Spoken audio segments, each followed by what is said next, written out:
ब्रह्मा गुरु विष्णु गुरुदेवो महेश्वर गुरु साक्षात परब्रह्म तस्मै श्री गुरुवे नमः। गुरु का स्थान हमारे भारतीय संस्कृति में गोविंद से भी ऊपर है और इसी कड़ी में आज हमारे साथ हैं अंशिता गुप्ता मैम। अंशिता मैम का स्वागत है प्रखर नवदीप में। Thank you so much. ये मेरा ही पूरा प्रिविलेज है दैट मैं यहाँ पे हूँ आज आपके साथ। अभी हाल ही में हमने नाम टू नारायणी कार्यक्रम किया होटल ट्रेडिशन में, जिसमें हमने जयपुर की 30 विमेन अचीवर्स से सम्मानित किया। उन्हीं में से एक अंशिता मैम थी। अंशिता मैम सन इंडिया प्री स्कूल की डायरेक्टर हैं, जो पिछले 2017 से लगातार काम कर रहा है। जयपुर का जाना माना प्री स्कूल है ये। 40 बच्चों से शुरू हुआ स्कूल आज काफी सैकड़ों की संख्या में पहुंच गया है। करीब 7 से 8 हजार बच्चे इस स्कूल से पास आउट हो चुके हैं। जयपुर के टॉप स्कूल में शुमार है। तो सीधा अंशिता मैम से बात करते हैं आपकी जर्नी के बारे में। कैसे आप स्कूल लाइन में आए, कैसे आप अपना सफर आगे बढ़ाया? तो भारती जी, मैंने कभी नहीं सोचा था कि मैं स्कूल लाइन में आऊंगी, क्योंकि मेरा मैं हमेशा एक इंटीरियर डिजाइनर बनना चाहती हूँ। अच्छा। और मैंने इंटीरियर डिजाइनिंग में भी मैंने डिप्लोमा किया हुआ है, अपना मास्टर डिप्लोमा। तो मैं हमेशा ही चाहती थी कि मैं इंटीरियर डिजाइनर बनूं। वो ये हुआ कि मेरी शादी थोड़ी जल्दी हो गई। थोड़ी नहीं, अच्छा थोड़ी नहीं, बहुत जल्दी हो गई मेरी शादी। तो जब मेरा सन हुआ, जब वो 2 साल का था, मैं उसके लिए प्री स्कूल ढूंढ रही थी। तब मुझे लगा कि कहीं ना कहीं प्री स्कूल इंडस्ट्री में गैप है और हम और अच्छा प्री स्कूल खोल सकते। मतलब यहाँ पे बहुत ज्यादा मतलब लोग पैसे तो दे रहे हैं, बट वो क्वालिटी नहीं मिल रही है। बस वो ही एक आइडिया जो मेरे को स्ट्राइक हुआ। तो मेरा जो स्कूल खोलने का मेन इंस्पिरेशन था, वो मेरा फर्स्ट बेबी था। और जब वो 2 इयर्स का हुआ, तब मैंने डिसाइड किया कि मैं खुद स्कूल खोलूंगी। तो उस समय आप भी छोटी थी? हाँ, तब भी मैं छोटी थी, बट बस गॉड्स विल था, उनका गॉड वाज काइंड। और उन्होंने कहा कि नहीं, मतलब मेरे को सपोर्ट मिला है। मैंने कहा कि नहीं, अब तो मुझे स्कूल शुरू करना ही है। जी। तो आपने मुझे तो 22-23 साल की उम्र में स्कूल चालू कर दिया, 20 साल में स्कूल चालू कर दिया होगा। यंग एज में उस समय एंटरप्रेन्योरशिप की बात करना भी थोड़ा सा स्ट्रगलिंग रहा होता है कि पेरेंट्स ने तो बच्चा पाल ले भाई। हाँ बिल्कुल। देखिए, वो सब होता है, स्ट्रगल्स थे बिल्कुल। मतलब मेरे को ये भी याद है कि कई बार मैं इतनी यंग लगती थी कि मैं खुद कोशिश करती थी कि मैं थोड़ी और बड़ी लगूं। तो मैं साड़ी पहनती थी, बिंदी बड़ी लगाती थी, मैच्योर तो लगूं कि सबको ये लगे कि नहीं, ये मैच्योर तरीके से हैंडल कर सकती है। बड़ा पैशन था। बट ये मेरा पैशन था। एंड बाय गॉड्स ग्रेस मुझे इतना अच्छा सपोर्ट मिला है मेरे पेरेंट्स कम्युनिटी में से। मतलब विद इन 2 इयर्स वो जो ट्रस्ट बन गया था एक बार, कि फिर मुझे ये सब चीजें भी करने की जरूरत नहीं थी, क्योंकि सबको ये था कि नहीं, अंशिता हम हैंडल कर लेंगे। एंड उन्होंने हमारे बच्चे को क्या बेस्ट दे रही हैं। तो वो जो मेरे को एक सपोर्ट और एक जो प्यार मिला मेरे पेरेंट्स कम्युनिटी में से, मैं हमेशा उस चीज के लिए बहुत ग्रेटफुल और ब्लेस्ड। आप इसी 2 दिन बताइए स्कूल शुरू किया और फिर आपने 40 बच्चों से स्कूल शुरू किया, धीरे फिर आगे। अच्छा, स्कूल की क्या खास बात है यहाँ पे? जो बच्चे डेफिनेटली उसको माउंट से आना पड़ता है, तो आपके स्कूल कैसे क्या खास बात है कि पेरेंट्स दोबारा इसी स्कूल में एडमिशन, छोटे बच्चों के सिबलिंग्स के भी कराए होंगे? हाँ। सो हमारा सबसे जो बड़ा मोटो था वो ये था, home away from home.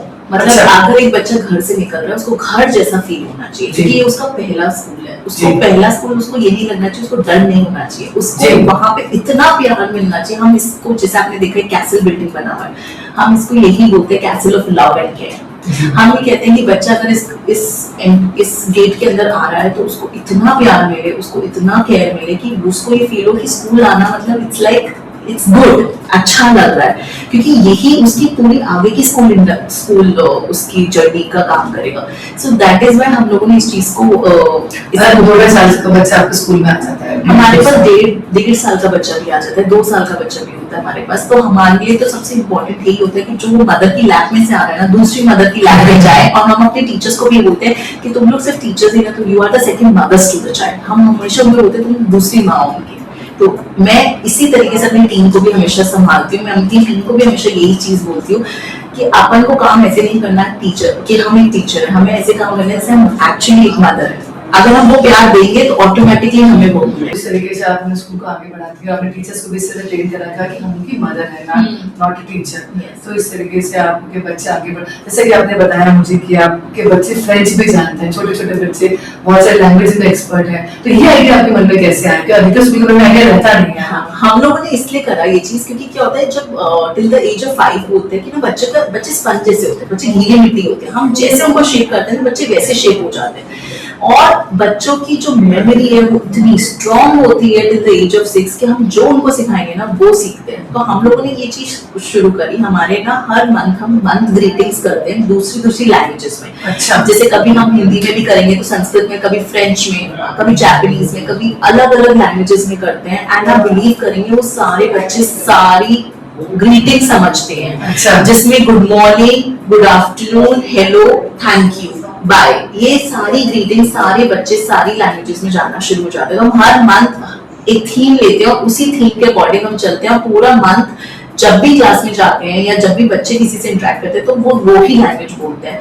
And with time आप देखते हो मतलब इतना अच्छा रिजल्ट निकलता है क्योंकि ये बच्चे तुरंत ग्रास्प करते हैं चीज। बोलते हैं गीली मिट्टियां अब आप हो, आप उनको नक्शा दे रहे हो, अगर आप अच्छे से दोगे ना तो बड़ा सुंदर सा एक पॉट निकल के आता है उनमें से। तो करीब बच्चा 7 साल आपके पास रहता है? हाँ जी, है ना, प्ले ग्रुप से लेकर सेकंड ग्रेड तक। हाँ जी।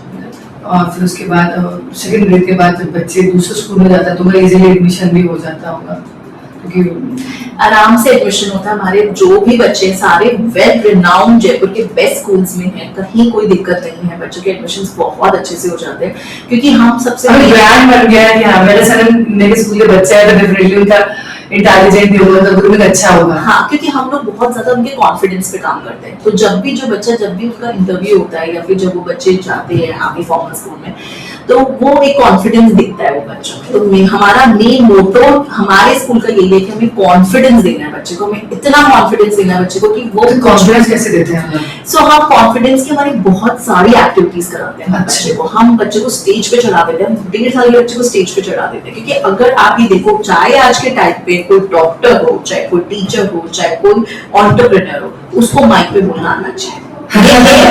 ऐसी चीज है, ये ऐसी चीज है जो हर एक जगह को आना चाहिए। चाहे आप एक सर्जन ही क्यों ना हो, चाहे आप कोई इंजीनियरिंग क्यों ना हो, बट आपको माइक पे बोलना आना चाहिए। तब 1.5 से 2 साल तक के बच्चे को हम डर ही नहीं। आज जब हम बड़े हो जाते हैं, जब हम ये चीज सीखते हैं, हम स्टेज पे जहाँ बोले तब हमको लगता है बटरफ्लाइज हो रहे हैं, अरे हमें डर लग रहा है।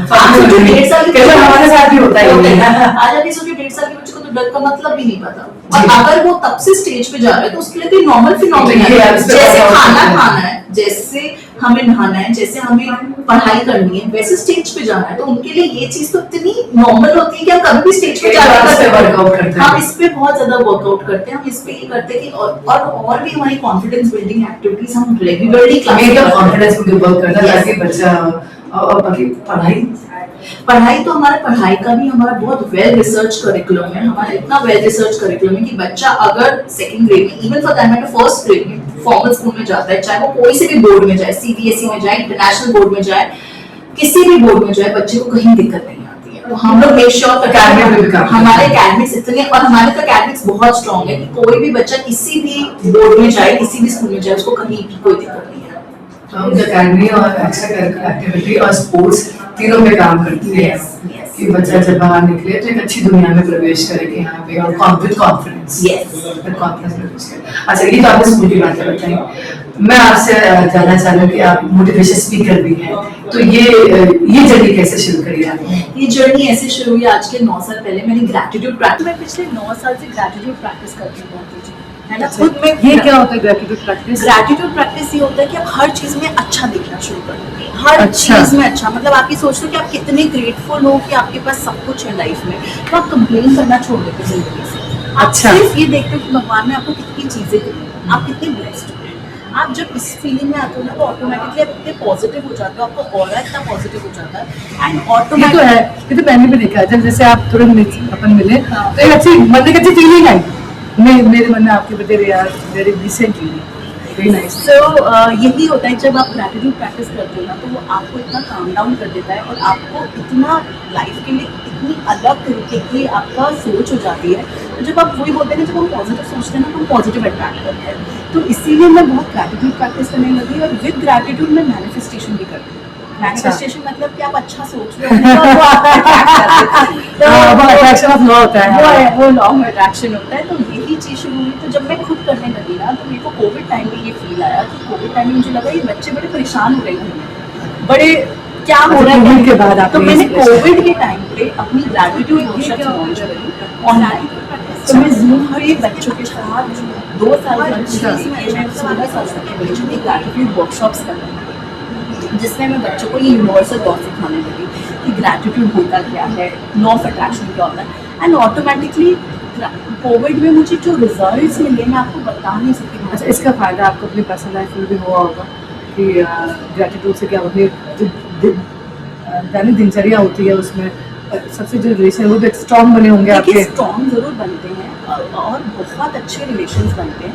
अब कई रिलेशंस आपके चलते हैं, कई रिलेशंस आपके नहीं चलते, वो कुछ डेस्टिनी की होती है, ठीक है। बट हैविंग सेड दैट, अगर आपके मन में संतुष्टि है ना किसी भी रिलेशन को लेकर, तो मुझे लगता है वो भी सबसे मेन ग्रैटिट्यूड। तो इससे आपने लाइफ कोच भी बनी, मोटिवेशन स्पीकर भी बनी और ना सभी संस्थाओं में आपने पॉजिटिव थिंकिंग और हैप्पीनेस इस पे बोलना शुरू किया इसके रिजल्ट में। जैसा कि आपने बताया कि आप टॉप 30 उसमें भी शामिल हैं। हाँ, सो मैं इसीलिए जब मैं ये सारे काम कर रही थी, मेरा ये एक मैनिफेस्टेशन था। मैं आपको बताऊँ, मेरे ना और जो मैं 25 ईयर्स की थी तभी मेरा था कि मैं 30 अंडर 30 इंडिया लिस्टिंग में आऊँ। अच्छा, 25 साल की उम्र में आपको ये था विजन आया मन के अंदर?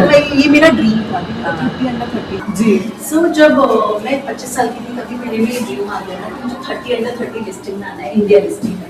एंड आप बिलीव करेंगे इस चीज़ को कि विद इन जब मैं 29 ईयर्स की थी, जस्ट 3 महीने पहले मेरी बर्थडे थी, जब मैं 30 ईयर्स की होने वाली थी, मेरे को ये अपॉर्चुनिटी मिली और मैं लिस्टेड हुई इंडिया 30 अंडर 30। सो एंटरप्रेन्योर 30 अंडर 30 की ये जर्नी रही मेरी। एंड तब से मुझे ऐसा लगता है कि मैनिफेस्टेशन जरूर काम करते हैं। अगर आप अच्छा सोचते हो, अगर आप किसी का बुरा नहीं सोच रहे हो, अपने ही अच्छा सोच रहे हो, तो बिल्कुल आपके साथ थोड़ा सा स्कूल भी आपका बहुत ही कलरफुल दिख रहा है, काफी अच्छा आपने पेंटिंग्स और ये सब लगा रखे हैं।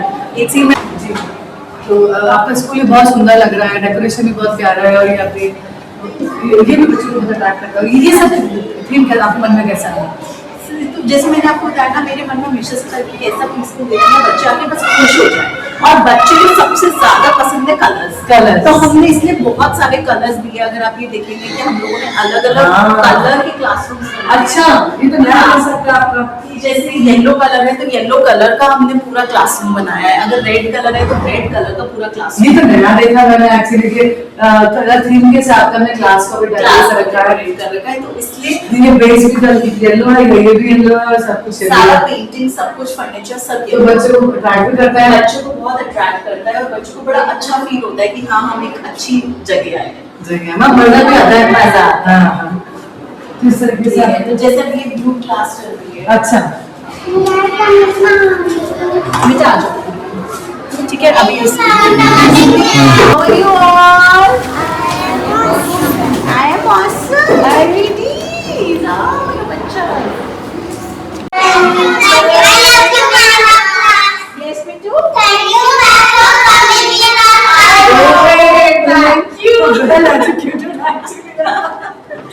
so मेरे को बहुत प्यार है बच्चों से। मतलब ये तो दिख ही रहा है। जब जा रहे हैं तब भी सारे बच्चों को बाय बोलने आ रहा है, bye for coming in the class. मतलब बच्चों को आपने बताया कि थैंक यू बोलना ये है। अपने आप में ये बता रही हूँ, अगर आप पॉजिटिव हो ना, अगर आप अच्छे उसमें हो, बच्चे आपको इतना प्यार देते हैं। मतलब मैंने कभी ये नहीं बोला होगा कि मैं गई क्लास में, कभी भी बच्चों ने आकर अपने आप बच्चे ऐसे आके, आपने खुद ने देखा कैसे दौड़े आते हैं। मतलब अब आप सोचो, इनके लिए आपको ऐसा लगता है कि आप क्या भी अच्छी चीजें कर दो। मेरा पूरा टाइम इसी चीज में रहता है कि मैं अपनी टीचर्स को, सबको, स्टाफ को यही बोलती रहूँ कि इनको बेस्ट ऑफ सर्विस, मतलब बेस्ट ऑफ एजुकेशन होना चाहिए, बेस्ट ऑफ एवरीथिंग होना चाहिए। बिकॉज ये जो खुशी है ना, ये कुछ नहीं मैच कर सकती।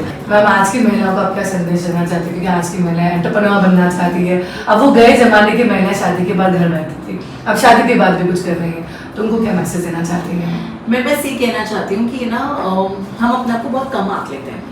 तो हमें जो काम आप भी कर सकते हैं वो सारा काम महिला भी कर सकती है।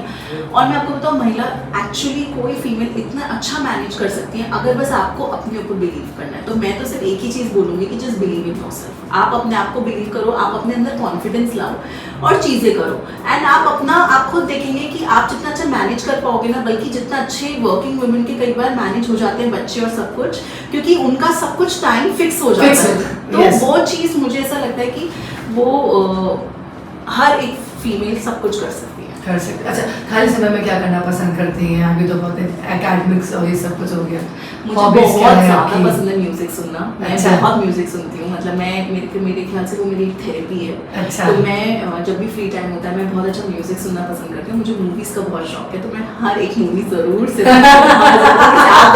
मैंने अपने बच्चों को भी हर रात को हम लोग बैठ के, हमारा एक ही रिचुअल है मेरा और मेरे बच्चों का, वो यही है कि 7 बजे शाम के हम डिनर शुरू करते हैं अपना, एंड हम एक मूवी ज़रूर लगाते हैं। और अच्छा। मुझे ऐसा लगता है हर एक मूवी में आपको एक सीख देती है। सीख देती है। आप अपने बच्चों को यूँ तो बिठा आप के एक महीने की 15 पिक्चर देख लेते हैं? आराम से, ये तो कम बोल रहे हैं आप, 25 महीने के 25 देखती हूँ मैं, बिकॉज मेरे को इतना पसंद है। और मेरे को ऐसा लगता है उसकी जगह में एक मैसेज भी मेरे बच्चों को दे देती हूँ। अच्छा, अच्छा, बच्चों के साथ बैठ के पिक्चर देखती हैं? हाँ, अच्छा। क्योंकि मेरे को ऐसा लगता है कि आज आप ऐसे बैठ के बच्चों को दोगे कोई ज्ञान तो नहीं सुनेंगे। सुनेंगे। आज कोई भी मूवी हो, चाहे एक मैं बताती हूँ, मूवी थी मुन्ना भाई MBBS, हाँ। ठीक है, मैंने अपने बच्चों के साथ देखी, बड़े बच्चे बड़े खुश हुए, हंसी मजाक। फिर मैंने उनको बताया कि देखो झूठ बोलने से क्या होता है, कभी ना कभी आप फंसोगे, तो इससे बढ़िया है कि आप सच बोलो। तो बच्चों के लिए टीचर भी है, माँ तो भी मैं है। उसी टाइम उनको वो चीज समझा देती हूँ, और सही वो बात। क्योंकि देख रहे होते हैं ना तो वो समझ जाते हैं। तो मुझे ऐसा लगता है कि अगर हम ये चीजें करना शुरू कर देते ना बच्चों के साथ, बच्चों को और ज्यादा कुछ चाहिए नहीं, आप उनके साथ इंजॉय करते करते उनको सिखाते आप हैं। एक अच्छी मदर भी हैं और बच्चों को अच्छा कोशिश कर रही हैं। डेवलप भी कर रही हैं। बस बच्चों को, कोशिश, हाँ। कोशिश। और म्यूजिक सुनती है, पिक्चरें देखती है, घूमने का भी शौक है, और जैसा कि एक और आपका हिडन टैलेंट है कि पॉडकास्ट भी करती हैं आप। Yes. ये कैसे आपकी जर्नी शुरू हुई, कैसे आपका? सो जैसे मैंने आपको कहा, मेरे को बड़ा अच्छा लगता है जब अच्छे मोटिवेशनल बातें होती हैं। तो मैंने जब मेरा मन हुआ कि मैं और अपने, मेरे को और ऊपर देखने का मन हुआ कि भाई जो लोग वहाँ तक पहुँचे हैं वो कैसे पहुँचे, तो मुझे उनकी जर्नी जानने की इच्छा हुई, तभी मैंने पॉडकास्ट शुरू करे। तो हम लोगों ने पॉडकास्ट बिलीव्स ऑन बोर्ड करके शुरू किया, मैंने और मेरी फ्रेंड है पल्लवी, हम दोनों ने। और हमने जब से ये पॉडकास्ट किया, अभी हम लोग कम से कम नहीं तो 50 ऐसे लोगों से मिले हैं जो ऐसी जगह पहुंच चुके हैं, और उनकी जर्नी जब हम सुनते हैं, जब हम समझते हैं उनके स्ट्रगल्स, हम जब उनके चैलेंजेस समझते हैं और करते हैं कि वहाँ से लोग निकल के आए हैं, तब लगता है हम क्यों नहीं निकल। सही बात है, सीखने को बहुत उनसे मिलता है। बहुत सीखने को मिलता है। और मेरे ख्याल से मेरा फेवरेट चीज़ आजकल ये हो गया, जब मैं पॉडकास्ट लेती हूँ तो मुझे लगता है अरे वाह, मुझे कुछ और सीखने को मिलेगा। सही। तो क्योंकि आप हमेशा एक स्टूडेंट हो, जिंदगी में आप हमेशा एक स्टूडेंट हो, तो आप सीखते जाओ बस। Thank you so much ma'am हमसे जुड़ने के लिए। ये थी हमारे साथ अशिता गुप्ता मैम, जो एक स्टूडेंट की तरह रहती है बट है ही टीचर, और मानती है कि हमेशा सीखते रहो, और full of energy, full of positiveness, और बहुत ही हम्बल नेचर की हैं अशिता मैम। बाकी मैम, आप आज की महिलाओं को आपसे बहुत कुछ सीखने की ज़रूरत है, क्योंकि जो ज़माना है ये वुमेन एंटरप्रेन्योरशिप का है। और जैसे मोदी जी कह रहे हैं कि जब से मोदी का नारी शक्ति वंदन अधिनियम बिल आएगा, इसके बाद तो देखना क्रांति आ जाएगी इस भारत में। Thank you so much. मिलते हैं अगली कड़ी में एक और नए इंटरव्यू के साथ, एक और नई सेलिब्रिटी के साथ। तब तक के लिए दीजिए इजाजत। नमस्कार। Thank you so much.